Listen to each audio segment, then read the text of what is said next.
नमस्कार. Logic liberty चॅनलमध्ये आपले स्वागत आहे. लहानपणी आमच्या गावाकडे अनेक गावामध्ये प्रामुख्याने मराठवाड्यामध्ये मोठ्या प्रमाणात आपल्याला पाहायला मिळते की आखाड महिना किंवा आषाढ महिन्यामध्ये खूप मोठ्या प्रमाणामध्ये देवाची पूजा किंवा जे काही गावातले देव आहेत, गावातले म्हणण्यापेक्षा ते विशिष्ट वस्तीमध्ये असणारे देव, आणि ते देव म्हणजे कोणते? लक्ष्मी, मेसाई, मरियाई आणि म्हसोबा. तर हे जे देव आहेत हे दरवर्षी मोठ्या प्रमाणात पूजले जायचे. आता प्रमाण कमी झालेलं आहे, खूप कमी झालेलं आहे. परंतु आमच्या लहानपणी खूप मोठ्या प्रमाणात म्हणजे विचारायचं, गावातील सर्वच जे जे देवाला मानतात ते सर्वच, आणि सर्वजण काय करायचे त्या महिन्यामध्ये कोणाचं नैवेद्य म्हणून अंडे, पान, सुपारी, खारीक, खोबरं, त्याचबरोबर काही जणांचा नैवेद्य अंड्याचा असायचा. प्रत्येक देवाला एक एक अंडे ठेवायचं. त्यानंतर काही जणांनी ठरवलेलं असायचं किंवा नवस असेल किंवा काही असेल, त्यांनी कोंबडं कापायचे ते. मग काही जणांनी बोकड, बकर, त्यांचं जर नवस असेल की बाबा त्या ह्या 4-5 देवांपैकी कोणाला, तर ते बकर किंवा बोकड कापायचे. आणि मग बोकड कापायचं म्हटल्यानंतर गावात म्हणजे पूजेसाठी तर त्या देव आठवड्यातून 2 वार ठरलेलं, त्यावर वारात फुल गर्दी. पूजा करायला जागा सुद्धा नसे, तुझं तिकडे पूजा कर, माझ्या इकडे, इतकी गर्दी असायची. आणि ज्यांचं बकरं असायचं त्यांचं तर मिरवणूक निघायची तिथून, घरापासून त्यांच्या. आणि मग मिरवणूक कशी? हलकीवाला हलकी वाजवणार फुल जोश मध्ये. पोतराज त्याचा वेश वगैरे एकदम असा बघितल्यानंतर लहान मुलं घाबरतील अशा पद्धतीचा. त्याचे केस वगैरे असायचे, त्यांनी केस ते त्या दिवशी ते तेल म्हणजे धुतलेले असायचे, तेल वगैरे लावून असे मोकळे सोडलेले असायचे. आणि त्याचबरोबर कधी कधी तो स्वतः पण हलकी वाजवायचा. परंतु आमच्या गावामध्ये तर हलकी वाजवायला स्पेशल माणूस आहेच होते. आणि मग ते वाजवत असताना तो पोत्राच्या हातामध्ये चाबूक, आणि तो चाबूक घेऊन असा स्वतःला मारून घ्यायचा किंवा हातावरती मारून घ्यायचा. आणि मग वाजत वाजत तो पोतराज नाचत नाचत असा गोल गिरग्या घेऊ केस त्याचे असे इकडे तिकडे करू करू तो चालीवर नाचत नाचत, एक जणाने कुटुंबातील ज्यांची पूजा आहे त्यांच्या कुटुंबातील एक जणाने ते बकरं असं धरलेलं दोरी बांधून पुढे नेत नेत, त्याचबरोबर सोबत त्याच्यात जे काही लागतं लवाजमा सगळा, ताट, तांब्या, पूजेचं सगळं, आरतीचं ताट वगैरे हे सगळं घेऊन त्याच्या कुटुंबातील कोणी स्त्री पुरुष, सर्व कुटुंबातील लहान मोठे आणि आमच्यासारखे लहान गावभर ते लहान मुलं त्याच्या सोबत बघायला. आणि ते मग ती मिरवणूक अशा पद्धतीने निघायची, वाजत गाजत मस्तपैकी. आणि मग ती यायची तिथे जिथे ते बोकड कापायचे त्या देवापाशी, म्हसोबा किंवा मरियाई जे काय असेल तिथे. आणि मग तिथे त्या पोतराजाच्या वगैरे अंगात यायचं. आणि मग त्याला ते विचारायचे की बाबा काय तुमचे, काय आमचं चुकलं का काय, हे ते सगळं चालायचं. आणि मग ते काय असायचं सांगायचं, ते असं अमुक तमुक. आणि मग नंतर ते बोकड कापायचा. बोकड कापणारा सुद्धा एक वेगळाच माणूस, तो कोणीही कापू शकत नाही. कोंबडं किंवा बकरं देवाचं कोणीही कापू शकत नाही, त्याच्यासाठी वेगळाच मुलाणी असतो किंवा मग एक ठरलेला त्याला अधिकार किंवा परवानगी असा माणूस. आणि मग ते बोकड कापायचं. आणि तिथं तो सगळा जाहीर कार्यक्रम सगळा आम्ही लहानपणी सगळी मुलं बघायला उत्सुकतेनं. आणि मग ते एक क्षण सगळे, काही जण घाबरून पाहायचे, काही जण उत्सुकतेपोटी पाहायचे.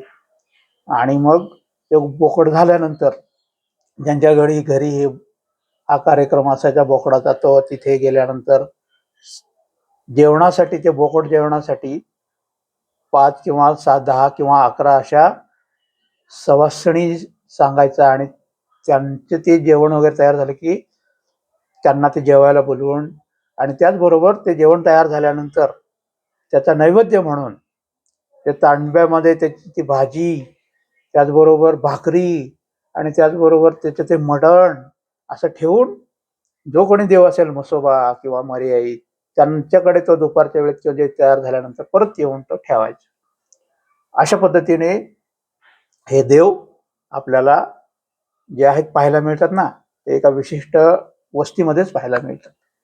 मागासवर्गीय वस्तीमध्ये मोठ्या प्रमाणात ते देव पाहायला मिळतात. पण ह्याच देवांचा सुद्धा एक इतिहास असू शकतो, आणि असू शकतो नव्हे तर आहे. माझ्याकडे हे एक पुस्तक आहे.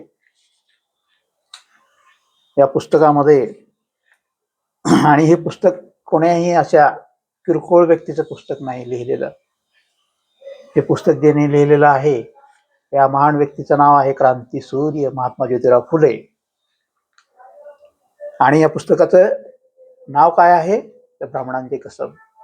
आणि या पुस्तकाच्या माध्यमातून महात्मा ज्योतिराव फुले यांनी मोठ्या प्रमाणामध्ये इतिहास मांडण्याचा प्रयत्न केलेला आहे.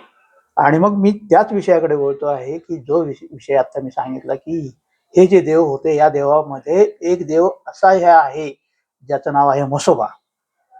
आणि या म्हसोबाला मोठ्या प्रमाणामध्ये कोंबडं बकरं कापण्याचं काम किंवा कापले जातं, बळी दिला जातो. आणि हा म्हसोबा फक्त गावातील एका गावातच नव्हे किंवा एखाद्या वस्तीत नव्हे, तर हा म्हसोबा अनेकांच्या शेतामध्ये सुद्धा आहे.